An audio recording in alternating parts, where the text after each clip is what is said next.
Rangkaian kasus kekerasan dengan pelaku anggota Polri membuat DPR akan mengevaluasi Polri. Lalu apa saja yang seharusnya dievaluasi? Kami bahas bersama Rudianto Lalo, anggota Komisi 3 DPR dari fraksi Partai Nasdem. Kemudian juga bergabung ada Yusuf Warshim, anggota Kompolnas, dan ada Wirya Adiwena, Wakil Direktur Amnesty International Indonesia. Selamat malam Bapak-Bapak.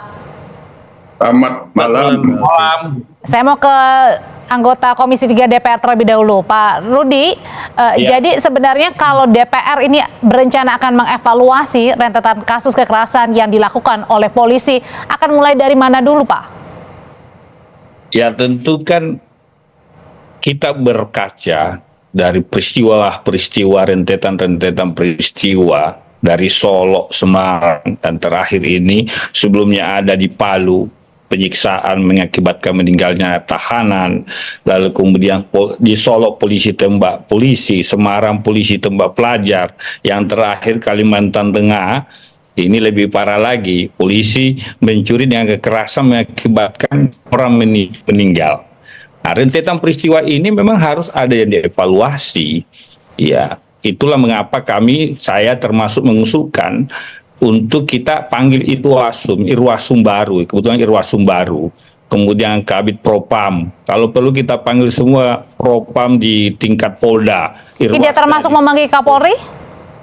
Ya kemarin kita teknis, kita mau bicara evaluasi, sejauh mana langkah-langkah evaluasi kerja kepolisian Republik Indonesia, karena program Kapolri itu kan salah satunya dan disampaikan pada saat fit and proper test itu adalah transformasi pengawasan.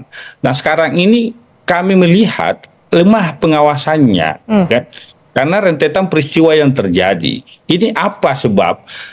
Makanya kami mengusulkan agar tanggung jawab per orang pelaku oknum ini, kalau perlu menurut saya harus ada regulasi atau aturan atau perkap, harus ada tanggung jawab institusi, Pak.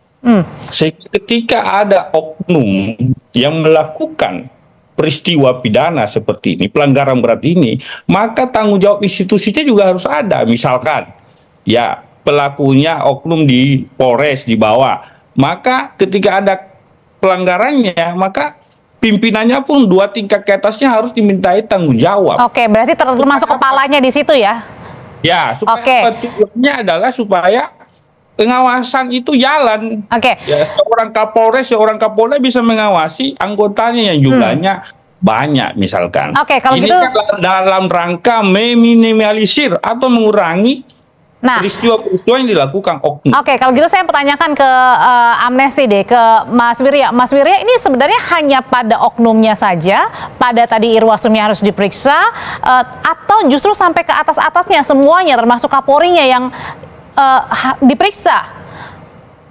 Ya, terima kasih Mbak. Jadi kalau ditanya soal oknum itu agak menggelitik ya sebenarnya, karena rentetan kejadian yang tadi sudah disampaikan Pak Rudi tidak terbatas pada kejadian-kejadian itu saja dan tidak terbatas pada kejadian terjadi di tahun ini saja.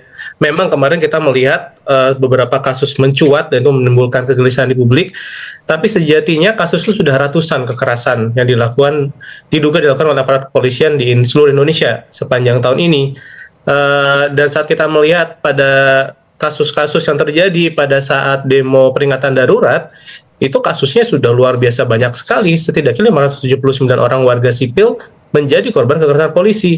Dalam video-video yang kita lihat pun ini kekerasannya luar biasa keterlaluan. Ada misalnya kalau saat kami lihat tuh orang terjatuh dipukuli dengan pentungan 3 kali, habis masih ditendang kepalanya.